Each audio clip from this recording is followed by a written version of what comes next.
are very welcome to Flop Culture. This is a podcast all about flops within popular culture, why they happened, and sometimes why we still love them despite it all. I'm your host, Fionnuala. I hope you're really well. Thank you for joining me for the last episode of season 3. I hope you've enjoyed the many, many tales we've told across the season.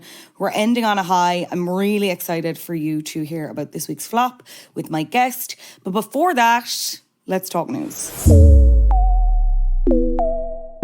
Never has anything felt more cursed than the television show Euphoria. I mean, we heard a couple of weeks ago that it is 100% coming back. It's coming back.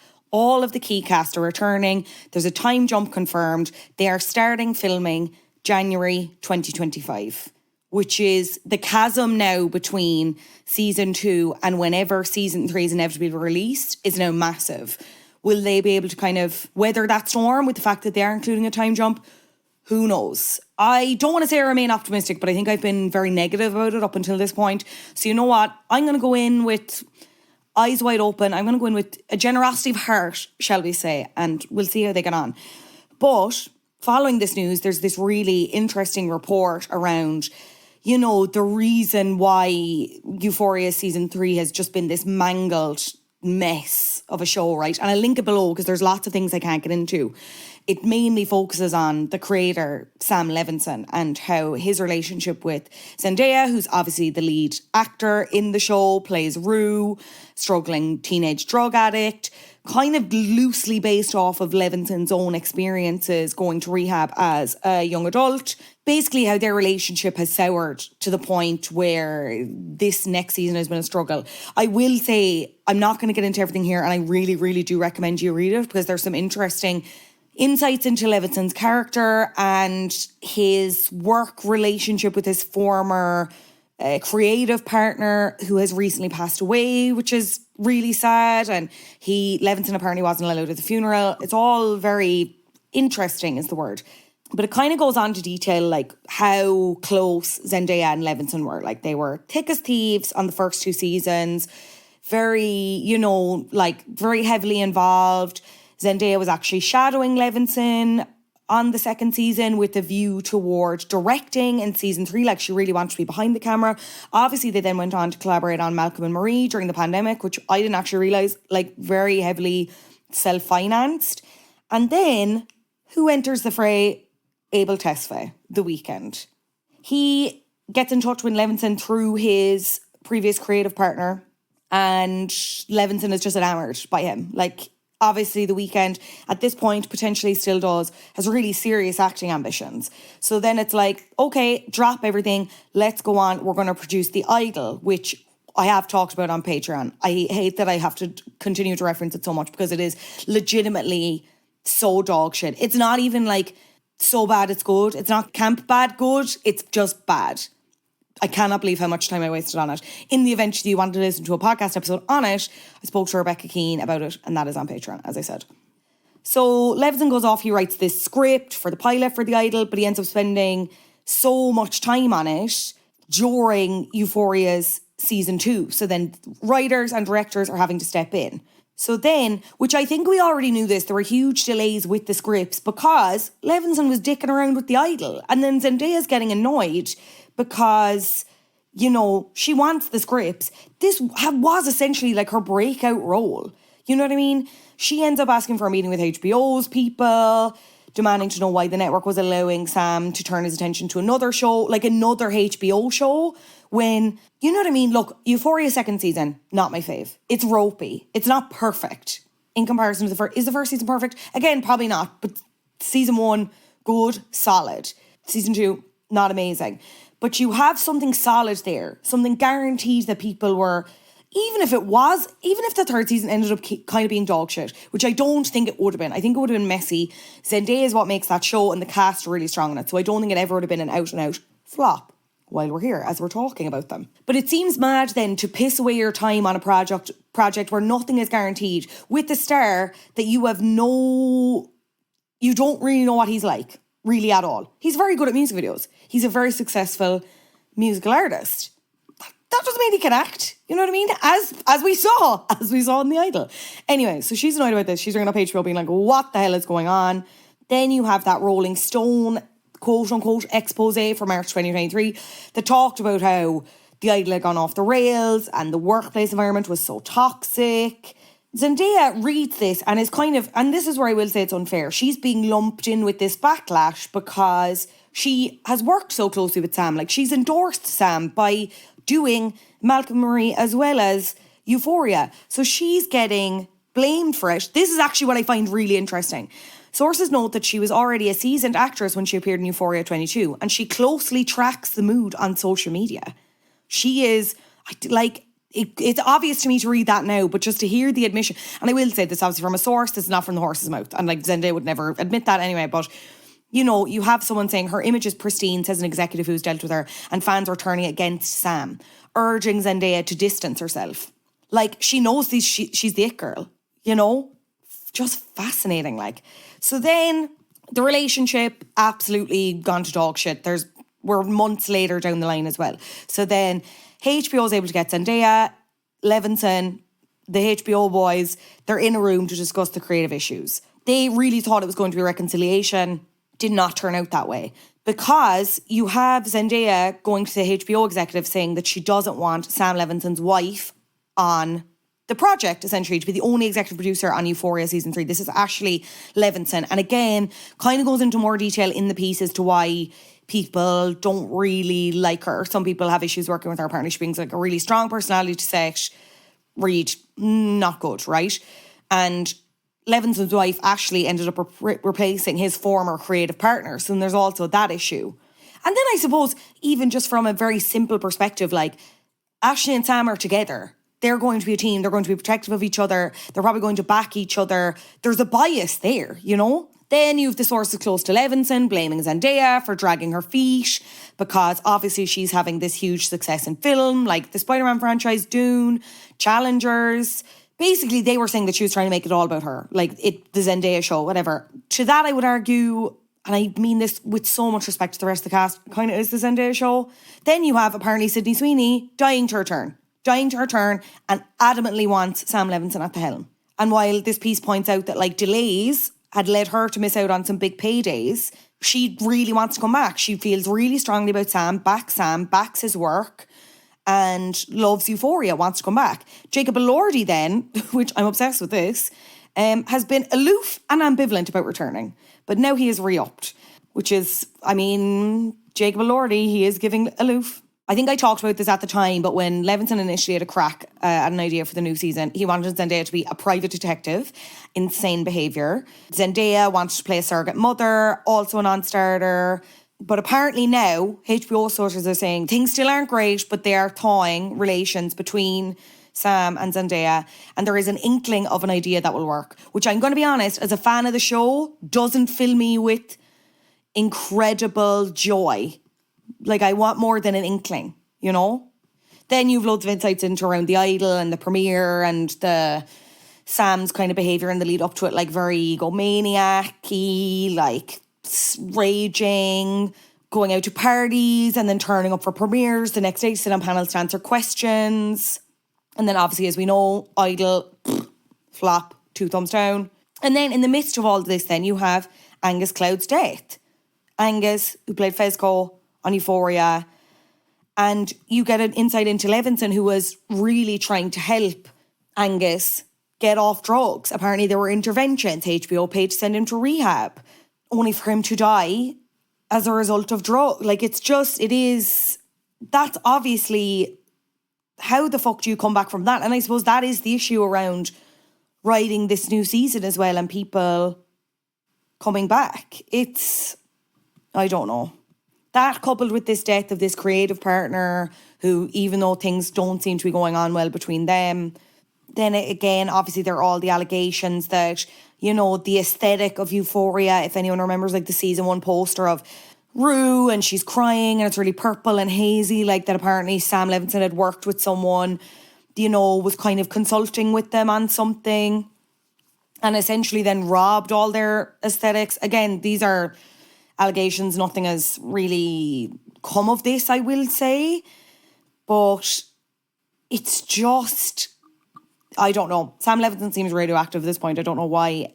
Or I don't know how someone comes back from this to be like someone that you'd really want to work with. That said, it's really interesting to have the inside of Sydney Sweeney being like, no, like I believe so much in Sam Levinson. I believe so much in Euphoria. We have to get this done. Let's do it. I don't know.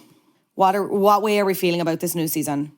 Because, look, I think if there's a thing of just getting them in the room and, you know, letting them have at it, but I feel like it's really hard to come back from a fallout as massive as this, and that's been as, you know, as highly covered as this, even with this Hollywood Reporter piece, and you have Zendaya checking the temperature of what everyone thinks about her carefully. How do you come back from that to make a solid third season? I don't know. Just please God, let it be the last season. Like, we don't know, like, no more, I think. We're done. I think, whatever way this story goes, I think let it be the end and let it be a somewhat decent end. I don't need it to be amazing. I just need it to make sense and be decent. That's all. That's all I want from TV at this point. We can't ask too much, girls. Interestingly then, we're talking about another streamer from HBO to Apple. Apple is trying to rein in Hollywood spending after years of losses. This is how much they've spent to produce original TV shows and movies in, like, the last while. $20 billion. $20 billion. How many Apple TV shows can you say you've watched over the last, I don't know how long it's been since it's launched rather. 6 years, 7 years, 8 years, probably actually more than that, right? I have watched Ted Lasso. First 2 seasons good, third season, absolute dog shit. I've watched Severance. First season, excellent. We have had to wait so long for the second season. It's actually not coming out until the start of next year now. It's going to be risky enough to see how it goes. You know what I mean? The only other thing that I've watched is Presumed Innocent, which kind of started off slow, got there in the end. And again, not a perfect series, I would say. That's 3 shows. That's 3 shows out of over 5 years. You know what I mean? And I know there are a lot of other, like, highly regarded shows. You have the likes of, like, Slow Horses, stuff like that. But even when you look at stuff, I've talked about Palm Royale before and my issues with that, about how it looks so good, but, like, fundamentally it's shit. It's no wonder that they're turning around being like, to their creative people being like, hey, Ez, can we try and keep things under budget, please? Because it's getting absolutely ludicrous, like. Now, apparently Apple doesn't buy the most projects in Hollywood still. It's still Netflix. But what it does spend money on is individual titles. So Apple TV has spent more than $500 million combined on movies from directors Martin Scorsese, Ridley Scott and Matthew Vaughn, and an upward of $250 million on the World War II miniseries Masters of the Air. Has one of you watched Masters of the Air? I have not. Like, to put it like this, right? They're spending billions of dollars a year on original programming. And, like, yeah, as I said, genuinely, if you were to ask me, it seems to produce, like, the quote-unquote commercially, or sorry, not commercially, like, critically best or best reviewed stuff, right? I've already mentioned Severance, Slow Horses. Loot seems to be doing, like, pretty well for a comedy dramedy kind of thing. But when you look at how many people are actually watching it in the US, apparently the streaming service is attracting just 0.2% of TV viewing in the US. Like, less viewing in 1 month for Apple TV Plus than Netflix does in 1 day. And I know Netflix is around longer, Netflix does a lot more reality TV, but that is kind of absolutely cuckoo bananas. I don't know. And then also you have the thing of, like, Apple are quicker to cancel stuff. So then you've all that money spent on shit that, like, goes kind of essentially nowhere. Here's the perfect illustration of this, right? The Morning Show is coming back, season 4. It's just started production. Apple is spending more than $50 million. On what? Just the cast.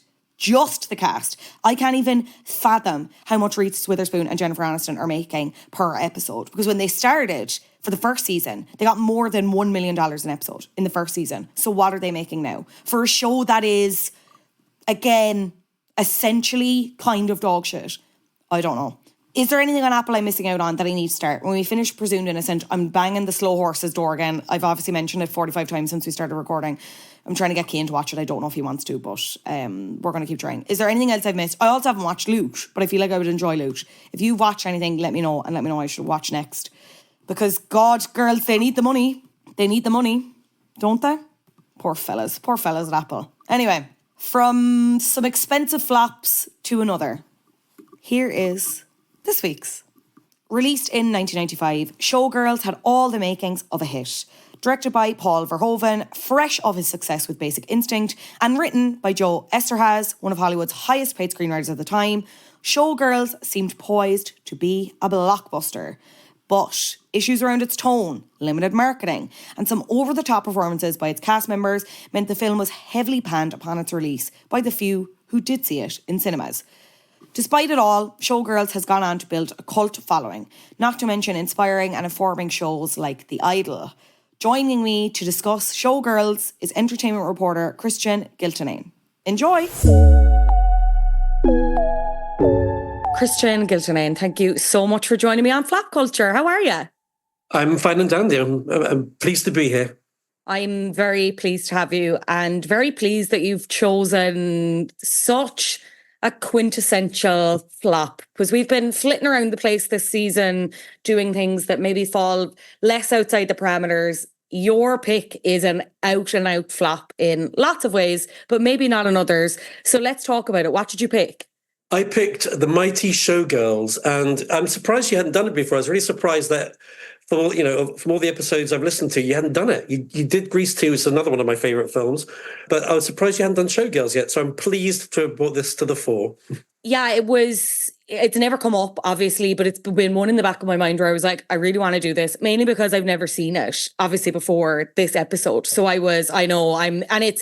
it's obviously I was like acutely aware of it. It's something that's constantly referenced in popular culture and even in stuff I've watched more recently that it's been compared to with the likes of like The Idol and Euphoria and stuff like that. And obviously you always see images of the makeup and the wardrobe. And I knew it was kind of like a little racy little film, a little bit racy, but I knew nothing beyond that. So to dive headfirst into this was an experience, to say the least.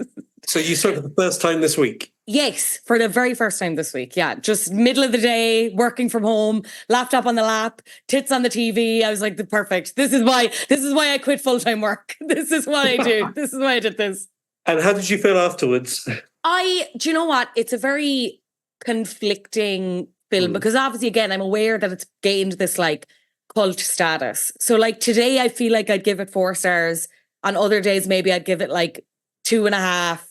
It's a very beautiful film to look at, like aesthetically, the content and everything. It's a bit mad. It's a bit, for anyone who's not familiar, which I'm sure they are if they're clicking this episode and they're listening. What is this film about? Can you set the scene for people? So it's a tale of a young woman who travels to Vegas dreaming of becoming a dancer.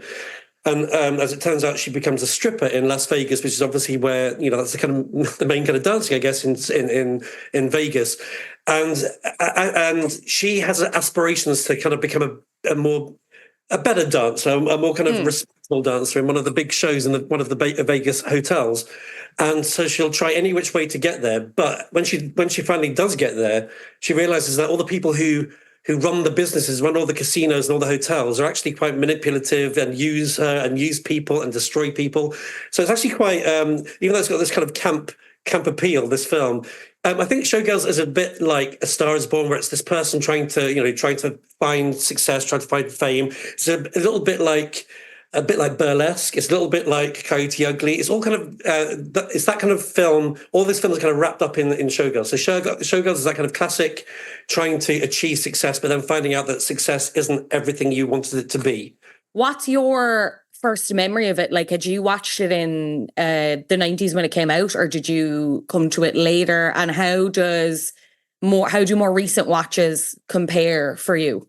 Well, I'm a bit older than possibly some of your other contributors, but I actually watched it. I remember I was at university, and I loved Basic Instinct, which was written by the same man who wrote Showgirls and directed by the same man who directed Showgirls. And I was really excited. I loved Basic Instinct so much. I love Sharon Stone. She was this kind of iconic character, and I love the way it was written. It was really, it was really in your face. It was quite, brash, unlike anything I'd ever seen. So I thought Showgirls was going to be just the same kind of thing. And I'm a homosexual, so I wasn't interested in all the sex part of it. I was kind of interested in I wanted it to be kind of as brash and as colourful as Basic Instinct had been. So I remember one of my last exams at university, whenever this film came out. And I remember I left my exam early because I was so excited to see the certain screening of it that I had to travel all the way across London to Kensington to go and watch it in the cinema. And I got there just in time. And I went with a friend. And I remember going to the cinema. It was completely, it was a very big cinema, but relatively empty. And there were lots of single men dotted around the cinema. And I just thought, oh my God, crazy. Anyway, so I watched the film. And of course, I absolutely loved it because I like a certain kind of film. I like films that are slightly heightened and slightly not quite so based in reality. And it was so colourful and bright. And the dialogue to me was so ridiculously kind of camp and it was really catchy dialogue. I thought it was the kind of dialogue that, if Shakespeare was around today, he'd probably be writing this kind of dialogue because it's kind of memorable. It's the kind of stuff that you can quote endlessly. Yeah, so when I saw that, I absolutely fell in love with it, and I think I went to see it again a few weeks later with some friends, and I still loved it. And I thought, oh wow, this is amazing. And I just kind of liked the fact it was funny. It looked so colourful. There was so much neon and bright lights, and I like the kind of the kind of sauciness of it. I just thought, there's no they're not ashamed to be a bit naughty in it. And I thought the characters were really good. I thought the villains were really villainous, and I thought I really liked Naomi because I thought she was this character that you kind of identified a little bit with. You wanted to, we all want to do something in our lives, and you come and see her battling her way to it. And it was kind of like opening your eyes to the fact that some people around you can treat you like dirt. So I kind of really kind of warmed to the film. I really enjoyed it. That's interesting because one of the main critiques of this film is the centre character being Naomi Malone. She's a complicated gal, as you said. She's this drifter person, kind of has moved from place to place. You don't really learn anything about her past until the very end as to what her motivations are going to Vegas and wanting to become something bigger and better. She is quite brash in certain instances, but then you see her be like a really, really good friend in other instances, but so ruthless in her pursuit to the top. She's played by Elizabeth Berkley, one of the most visually, aesthetically, absolutely perfect for this role, like definition of a bombshell. But her performance is often critiqued as well because of how, and I wonder if that's what lends to people not really liking the Naomi character. Like, again, people have called out Berkeley's performance in particular for being a little bit brash, a little bit kind of all over the place, a little bit hectic. What do you make of that? Of her performance, I think she does come across. I mean, her character is almost kind of insane in a way because her reactions are so extreme and everything she does is extreme. She kind of walks through life like she's a dancer. So when you see her dances, there's all those kind of crazy hand movements, and every movement is very kind of deliberate. And even in the scenes where she's kind of like the scene where she when she first arrives in Vegas and she's discovered that the man who's given her a ride when she was hitchhiking has stolen her suitcase.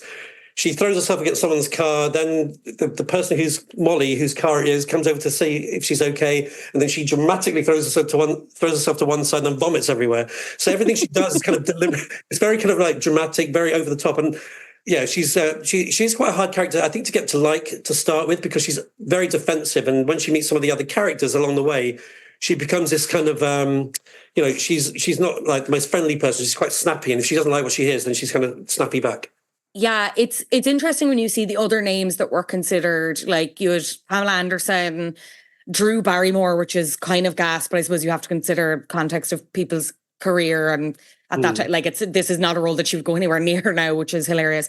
Angelina Jolie, Vanessa Marcel, Jenny McCarthy, Denise Richards, Charlize Theron. But one of the considerations was obviously Naomi's character is a dancer, like, fundamentally. And I will say, credit where credit is due to this film, and it was one of the things that critics picked out at the time.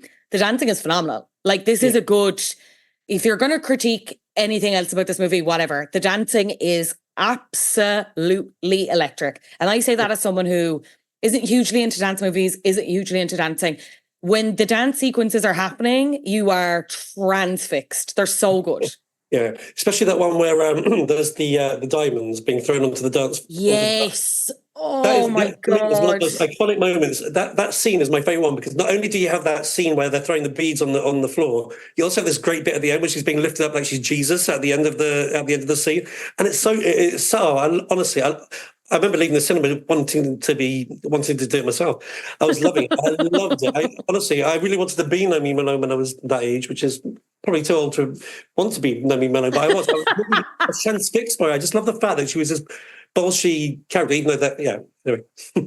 You'd Madonna and Sharon Stone as well be considered for the part of Crystal Connors. Crystal is like the main lead woman in the Vegas show that Nomi ends up joining, and they become rivals, but they also kind of fancy each other, question mark. It's Gina Gershon ended up getting the role. Crystal Connors, oh my God, like girl crush of my dreams, even though absolutely terrifying and absolutely fundamentally addicted to cocaine. But I get why people just became like, it's a world you want to fall into, but not in the sense of like participating in it. It's just like, it's so easy to be swept up in it, I suppose, is the better expression. Like you're there in the dressing rooms, like you're there back at Molly's gaff and Nomi's late for work again to go back to the Cheetah Club. And it's just, it's so, every aspect of it is like very, very intoxicating, I have to say. Yeah, but it looks so beautiful, even though it is kind of garish and bright and all that kind of stuff. It is so exciting. It's so visually exciting. And, I've never been to Vegas and I've always wanted to go to Vegas because of this film. And it just looks really good. You just kind of, it's all that neon. And then when you see the show itself and you see them dancing and you've got this kind of like polystyrene volcano exploding in the background, and you get Crystal Connors being lifted by all these dancers and there's flames behind it. It's so ridiculous. It's so big budget and so amazing, and it is a kind of a world that you kind of want to experience, but you probably, as you say, you wouldn't want to live in it because you'd probably get we see what happens in the film later on where you'd get addicted to cocaine and pushed down the stairs probably. Oh yeah, that happens. We've all been there. We've all been there. I know you mentioned earlier that you weren't necessarily drawn to the film because of its like erotic nature. It's certified NC-17, which is actually more than rated R in the States, which I didn't realize, but there you go. Like, very sexy film, full of nudity. Do you find it to be a sexy film though, in the cold, hard light of day? I think just because there's nudity doesn't necessarily mean it's a sex film, because I think even the director said at one point, he said, and he's European, and I think, European directors kind of see nudity as just like wearing an outfit, I guess, or a costume.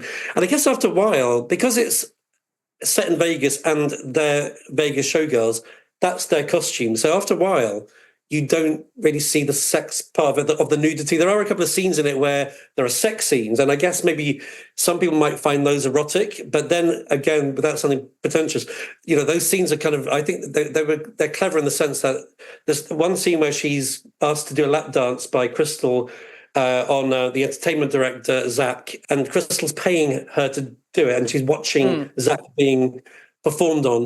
And then later on, there's another scene where Nomi is having sex with Zach in a swimming pool, and the power dynamic has shifted. So, even though they're kind of like sexy scenes, I think there's a reason behind them. So they're not just titillating sex scenes, if you know what I mean. Because, in that first scene, Nomi's being ridiculed by Crystal and she's kind of acting for Zach, while later on she's the one who's literally riding Zach in the swimming pool.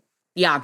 Now, I will say, and again, obviously personal opinion, the club scene is sexy, even taking out those power dynamics. The pool scene is quite frankly insane because Nomi's like an operation table that's just been like, or the board game and you've just hit one of the things wrong and it's buzzing. And like the pool water is going everywhere. It's absolutely nuts. I do think it's sexy though, but it's obviously one of the reasons why it kind of hindered this film so much in terms of its success. So like when we talk about flops on flop culture, there's obviously the critical consensus and the commercial consensus. So this was made for a budget of, I think it was $45 million, which would have been very significant at the time.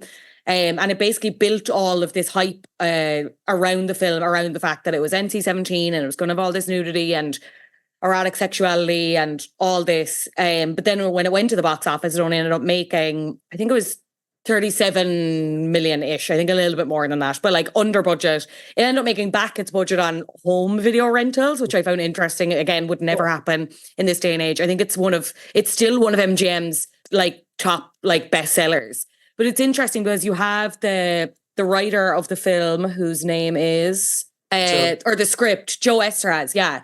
Like he said, like his position about it being kind of sexy and everything else, and that being one of the reasons why it's flopped. Like he and the director are very adamant in the sense that the film's message is more about the moral cost of the pursuit of stardom, that it's not necessarily about like girlies shaking their tatas, you know what I mean? Like he was out urging teenagers under the age of 17 to sneak into cinemas and watch it with fake IDs. So then you have the censorship board person in the States having an absolute banger over this. And then even then when it flopped, he came out and said, you know, clearly we made mistakes. Clearly it was one of the biggest failures of our time. It failed commercially, critically, it failed on videotape, which technically wasn't true in the end. It failed internationally. In retrospect, part of it was that Paul, the director, and I were coming out of Basic Instinct, which defied the critics and was a huge success. Maybe there was a certain hubris involved. We can do what we want to do, go as far out there as we want. Referencing the rape scene, which we'll talk about, that rape scene was a god-awful mistake. In retrospect, a terrible mistake. And musically, it was eminently forgettable, and casting mistakes were made. That's his take. Why do you think it flopped? Or do you disagree with any of those particular factors that he's pointing out? I don't know. I guess there's a few things. I think he said that probably very close after the flop happened, because I think he said it in 1987. Like this is before, because as you said, or it's gone through this. It's a cult classic now for so many people. So I think, but yeah, people have reevaluated their opinions of it. But I guess I think it kind of flopped a little bit because I guess it kind of scared people a little bit because it was so in your face. And I guess in some ways the dialogue is so kind of trashy when you've got, I don't know if we're going to talk about the catchy quotes, but there's some real kind of like lines in there that you can imagine a snooty critic is going to think, what the hell's, what does you look better than a 10-inch dick mean? Because I mean, there's lines like that in it that are really funny. But then you can imagine that some snooty Times critic is going to sit there and think, "Oh God, this isn't a Mike Leigh film." Or do you know what I mean? Yeah. I guess they were trying to make a serious point, but the delivery was very brash and colourful and neon. The trashy dialogue, over the top performances, and I guess maybe to the kind of snooty people, it was a bit down market. But then when the reviews came out, it put people off. So I think it was more to do with that than. I don't think the nudity would have put anyone off, because people went to see Basic Instinct, and that was filthier, I think, in terms of what you saw on the screen. I thought it was a bit that crossed the line even more than what Showgirls ever could. No, my favourite quote, and a lot of other people's favourite quote, is when Al, who ran the Cheetah Club where Nomi used to work, he comes to visit her at the hotel where she's doing the shows now, and he said, and there's this really sentimental music playing in the background, and then he goes, "Must be weird having no one coming, yeah." And then he just walks out. And I was like, perfect. 5 stars, 5 stars, 5 stars for that.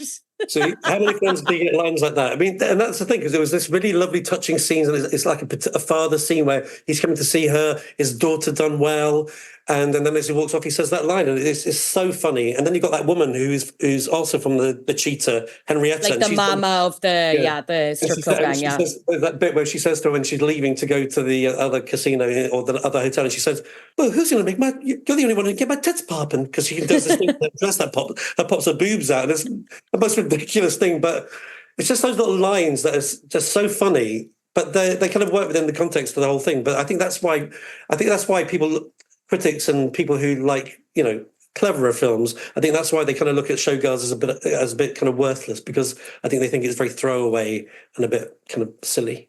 I want to read some of the reviews from the time it was released. So in the Los Angeles Times, you had Kenneth Turan, who wrote that the film has somehow managed to make extensive nudity exquisitely boring, and that the film descends into incoherent tedium. He added, though the filmmaker's incessant talk about vision, artistry and honest self-expression lead one to expect a sexually explicit biopic about the Dalai Lama, what is in fact provided is depressing and disappointing, as well as dehumanizing. That's a point I want to come back to. Roger Ebert as well reviewed it. He was very critical of the over-the-top nudity. He said the script was juvenile. He said that the movie contains no true eroticism, but he said the production values are first rate and the lead performance by newcomer Elizabeth Berkley has a fierce energy that's always interesting. There was one positive review from Stanley. I'm sure there was more, but the one that kind of stands out is the one from Stanley Kaufman in the New Republic. He said, what matters much more than the story or the spicy stuff is the dancing, the showbiz dancing. It's electric, exciting. It is 23% on Rotten Tomatoes, and the critical consensus reads vile, contemptible, garish, and misogynistic. And that might just be exactly Showgirls' point. So let's talk about that, because again, you have the team behind it kind of going, like, even retroactively saying, or with the retroactive kind of critical consensus now, and with it being this cult classic, like, you know, director Paul Verhoeven has said that, like, it is a satire and it is a story about Hollywood and how exploitive it is and how manipulative it is, especially for sex workers, people pursuing fame, like dancers, like the industry as a whole, and so many individual industries. Do you think that comes across? Do you think you're able to buy into it as a satire? Well, you know, weirdly, I thought this at the time because I didn't, because when you look at it now, it's kind of almost like it's almost like telling the story of the like Harvey Weinstein story, where you've got all these people who are treating all these young women in a terrible way. I mean, as you say, there's a scene later on where Naomi's friend Molly is attacked by this big rock star with the Michael Bolton hair, and it's a really horrible scene, which I'm sure we'll come into in a minute. It's a really horrible scene, but then the next thing you see is he's being paid off, and she's going to be given a shot to make up for it, and even though that's a nasty, horrible, it leaves a really nasty taste in your mouth.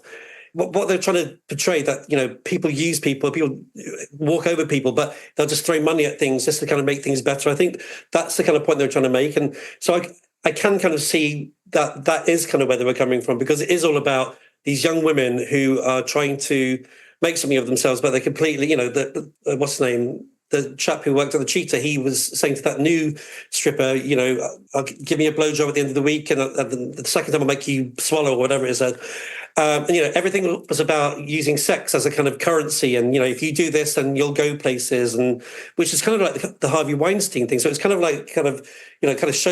highlighting it years before any of that kind of came to light in a way. So there's a bit more of a serious side to it, I guess. Yeah, I think, like, maybe the issue with it is that there is a lot of truth in it, but because you also have these very funny lines, a potentially like over the top performance from Elizabeth Berkley, I do wonder, as beautiful and as incredible a dancer she is, if it had been someone else, maybe it wouldn't have been panned as badly as it was. I'm not sure, but anyway, you have these kind of, because I have no doubt, knowing what we know about the entertainment industry, and as you said, as what we know now from people like Harvey Weinstein and other awful examples of what goes on behind closed doors, like what happened to Molly, like that does happen in real life. Maybe we don't see it, but we hear about it, and it happens day in, day out. But I wonder if it was just because it was packaged, as I said, with these kind of this funny script. And again, that was one thing that, like, when they were going through the script, like, they thought it was funny. Like, they thought all the lines were very funny, and they thought everyone else would find it funny. And then also, as you said, it's just this glamour setting as well, the dancing, the crazy costumes, the crazy makeup, that maybe that was all people could, and the tits, obviously, maybe that was all people could take from it then, and people weren't getting that it was a cautionary tale, shall we say. I guess so, because I guess it comes because it's got such a sheen to it, and it is quite mainstream. It's very commercial. It doesn't feel like it's an arty film where it doesn't seem to take itself seriously. But then I think sometimes the best films or best things that try and tell you a story or try and make a point, sometimes it's easier when it's funnier. But I guess some people kind of went into it thinking, I think they promoted the film originally. I think Paul Verhoeven said before the film came out, the film studios they were selling it as the most erotic film ever made. So I think people went into it thinking it was going to be this sexy sex film type thing. When in reality, so people weren't really looking to see what was going on behind all the stories, if you know what I mean. So I guess perhaps people didn't see what it was trying to achieve. And as I said, with that kind of scene toward the end, people probably, because there was so much controversy about that scene at the end, because it was so shocking that people I think people thought it was being exploitative and gratuitous, and it was gratuitous, but in a way it had to kind of be maybe a bit like that, in the sense that to show that, you know, you've got this lovely glamour, but all of a sudden that glamour's ripped away and you see this really nasty side of Vegas. And then you see how people are then treated after that. But I guess maybe some people, I don't know. Some people, everyone takes those kind of scenes in a different way, I guess. Like it's very difficult because the reality is, as I mentioned already, those things happen. I suppose maybe the issue is, again, in the context of this film, and I do want to put a question to you as to whether maybe film is actually even the right format for this story. Like it's just over 2 hours. I actually didn't find it long at all, but the way the story kind of moves from like setting and place and the different things that happen, pacing wise, I just wonder if it maybe would have even worked better as a TV show, perhaps. And I'm kind of wondering, like, when I will inevitably get to the reboot conversation, but if there were to be another adaptation of it, I'm like, would a TV series kind of allow you more wiggle room to get into? But then I suppose it's like, should you have to spell everything out to your viewer? You know what I mean? Like, I don't know. I get arguments about, especially scenes like that. Look, I found the scene like particularly, it's very harrowing. It's a lot. But in the context of the film, I'm like, it does make sense. But I suppose it's just tonally, it's a bit hard when you're going from sexy to funny to this to Nomi's going to murder him now and she's wearing a full cheetah print get up. You know what I mean? No, I agree. I think you're right. In terms of tone, I think that it does jar slightly.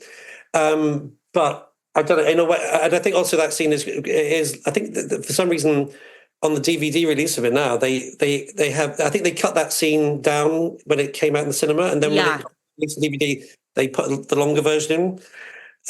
For some reason, I don't know why, but in terms of, I think that's where people probably do have a problem, because if it had been a film, if it had been shot and made like Euphoria, in the sense that it's quite gritty and it's got more of a bit more meaty as opposed to the gloss, then it kind of probably would work better.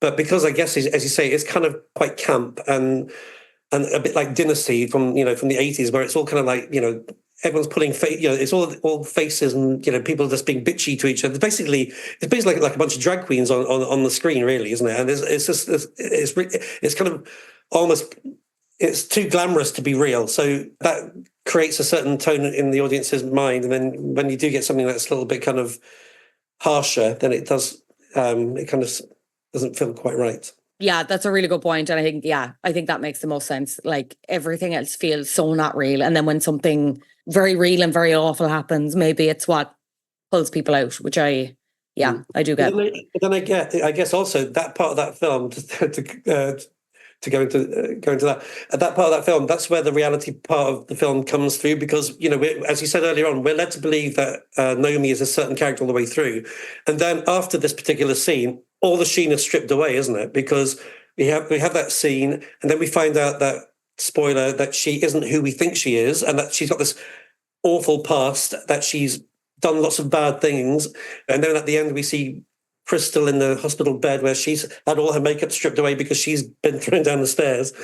And so all of a sudden, that last part of that film is much more real than the previous part of it, because we lose all the kind of neon, don't we? And we lose all that kind of stuff. It's all kind of like, we see the real people behind the masks and all the glittery makeup.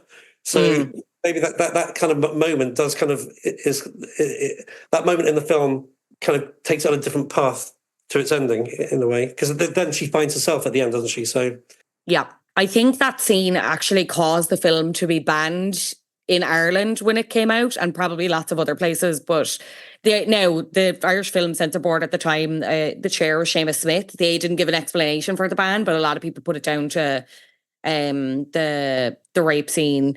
And also, like, you've the crazy lines in it. I got bigger tits than the fucking Virgin Mary, and I got a bigger mouth too. That's not going to go over well in Catholic Ireland, shockingly. And apparently that was kind of the specific objection. But it did eventually come out here. The film was passed uncut for its video release in 2017. So there you go. Ireland did get it eventually. The impact of this film flopping, though, is kind of bonkers. You'd like Elizabeth Berkley, because I was like, surely, how did this impact Elizabeth Berkley's career? Because she was the one who's, obviously she's the lead star, but she's, again, it's her specific performance that's criticised the most, even in comparison to the likes of Kyle MacLachlan or something, who plays Zach.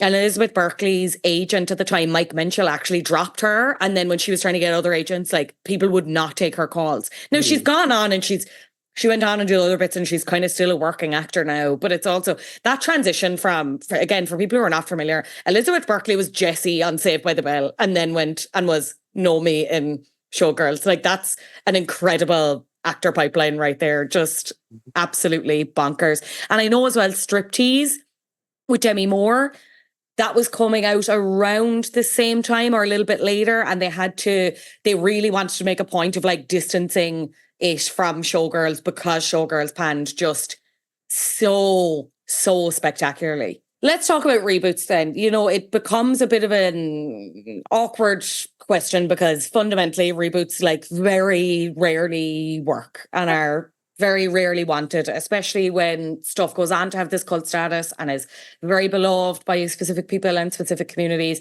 But I do want to ask, if there were to be a reboot in the morning, which I'd say, like, knowing Hollywood, there will be, because we're running out of, you know, like we're just not interested in original IP for some reason. We have to keep rebooting everything.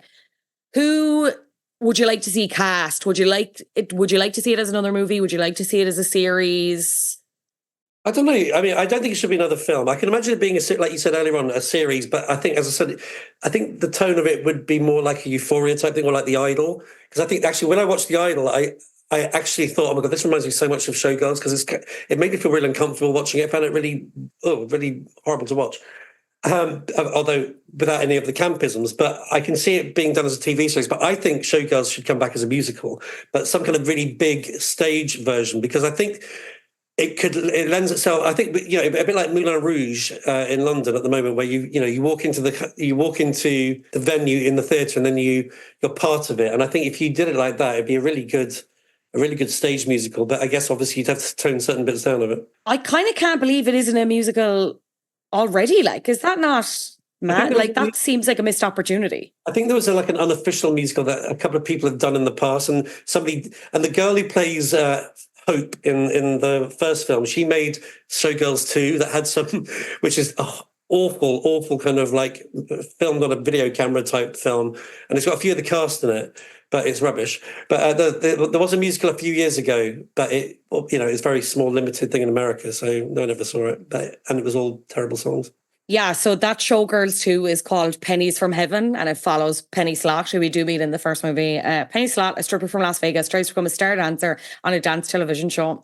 I kind of want to watch this now, even though I know it's going to be absolutely dog shit. It came out in 2011. I think you have a couple of people, as you said, a couple of people from the original. Glenn Plummer's back. Oh my God, is it really bad? It looks really cheap. It looks like it's been done on a home video. Yeah. Yeah, and it's obviously, I think she's written it herself. I think maybe it's not great. Poor Penny. Sorry, Penny. I'm going to watch it immediately after this. I can't wait. Who'd be Nomi then? The really lazy example in my head, and this is incredibly fucking lazy. It's Sydney Sweeney for me, straight off the top of the dome. But I'm sure there are other options. You know what I mean? Because like, if we're just going like blonde boobs, incredibly talented, it's Sydney Sweeney. But has anyone else crossed your mind? I don't know. I think it's because sometimes she does her hair like this, but I think Ariana Grande could do something like this. And she's probably the kind of person who probably wouldn't mind doing something like that. But I can imagine her doing it. And then what's her name? Iggy Azalea. She's not an actress, but she did one of her music videos. She paid homage to Showgirls and the whole video. Change Your Life. Yeah. And I just think. I think you need someone who's a bit spunky like that to do it, and to have the nerve to do it. And I think she's got, she'd be quite happy to do it. I can imagine Ariana Grande doing it as that kind of like cross, that transitional going from pop star to actor type thing, because she's got the look and she wears those ponytails really well, like Naomi did in some of those scenes. So I can see her kind of doing it. But Sydney Sweeney would be good because she's also quite, she's not scared to push the boundaries. That's for sure. What about Crystal Connors then? Because you have to have, again, someone who is like, has that star power feel, that gravitas. I don't know. Anyone come to mind? Oh my God. Let me think. It was have to be someone who's got a real kind of arched eyebrow. They've got to be kind of like a bit sassy and a little bit kind of cool. Katy Perry? Possibly. I love the fact you are absolutely not buying the Katy Perry as Crystal Connors. Had a Vegas residency, True. You just go by hair color. I'm trying to. because it needs to be, the person obviously needs to be a little bit less, like, is used to the system and is like, the system is benefiting her now. Like, Nomi needs to come in kind of wide-eyed and or at least appear wide-eyed, but then have the darker thing underneath, you know? I don't know. And I think the person who plays it has to be someone who you kind of identify that with. Like with Elizabeth Berkley, she came into it from Saved by the Bell being this innocent young girl. So she kind of came into, you kind of identify with her character a little bit as Nomi, because she was kind of venturing into this other world. So you need someone who has, you probably need somebody who's kind of like up and coming. So you'd probably have to kind of look through all those type of shows like Euphorias and all those young kind of shows.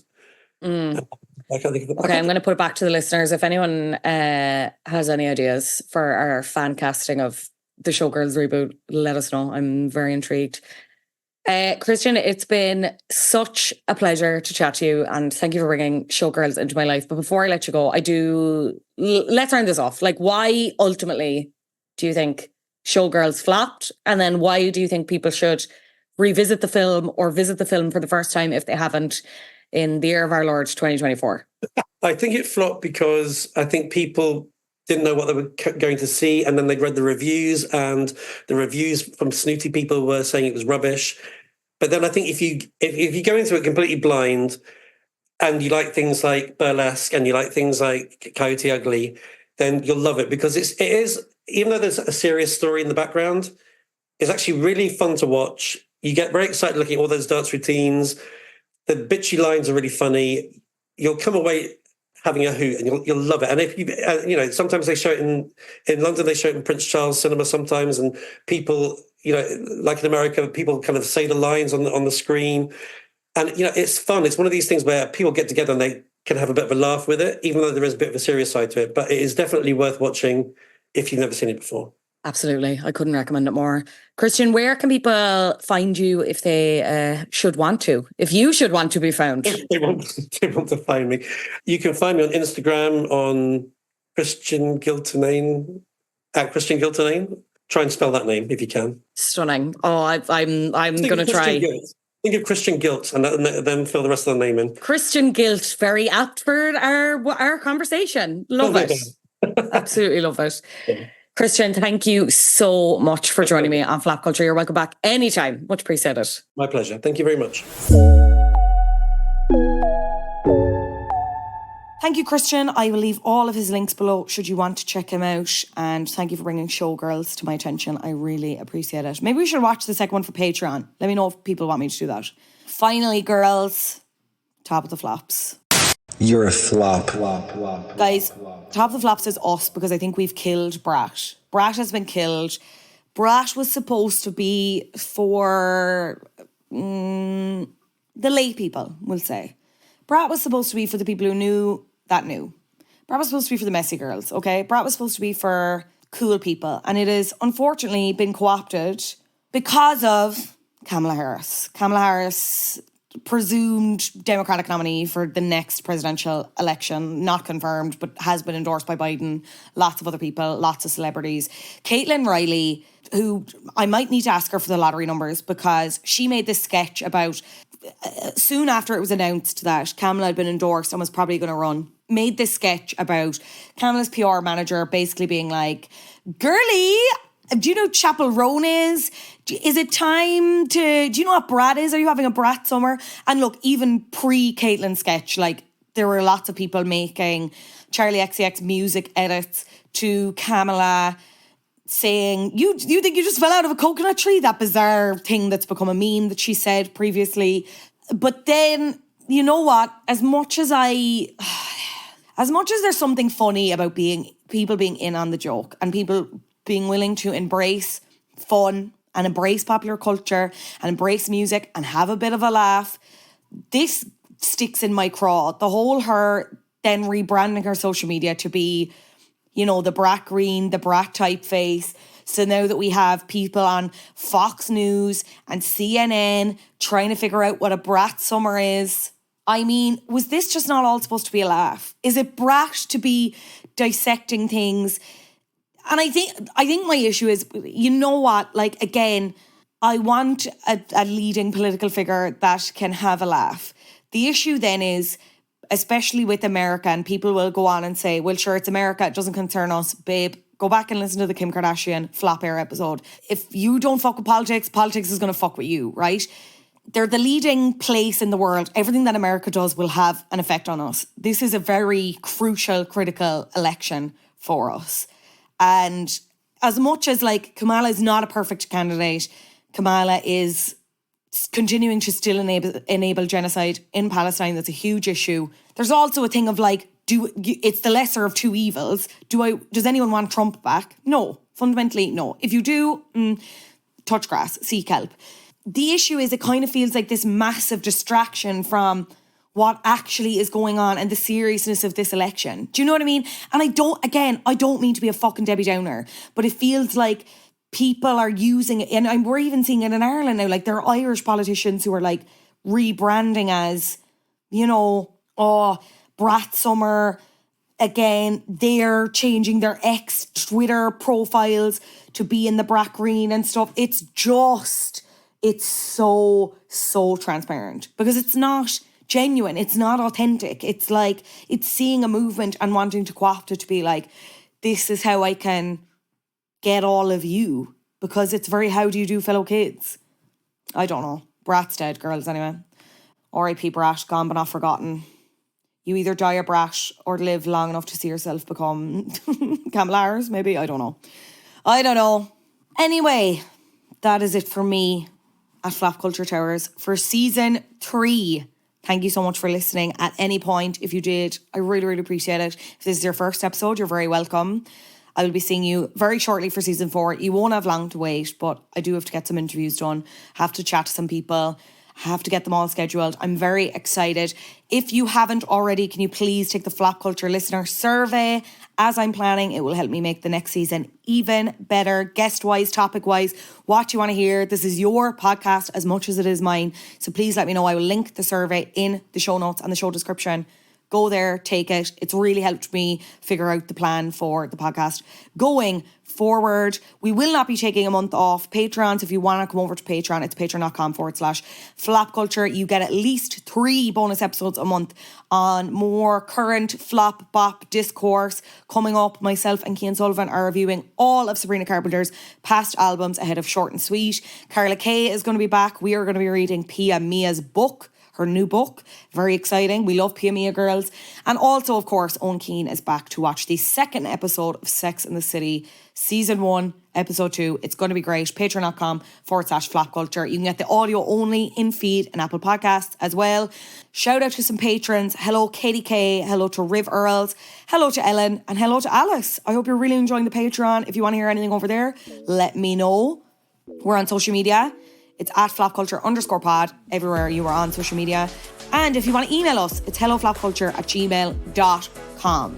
As always, the podcast has been edited by Adam Shanahan. Thank you so much for listening to this season. We will be back so soon. I cannot wait. Bye, guys.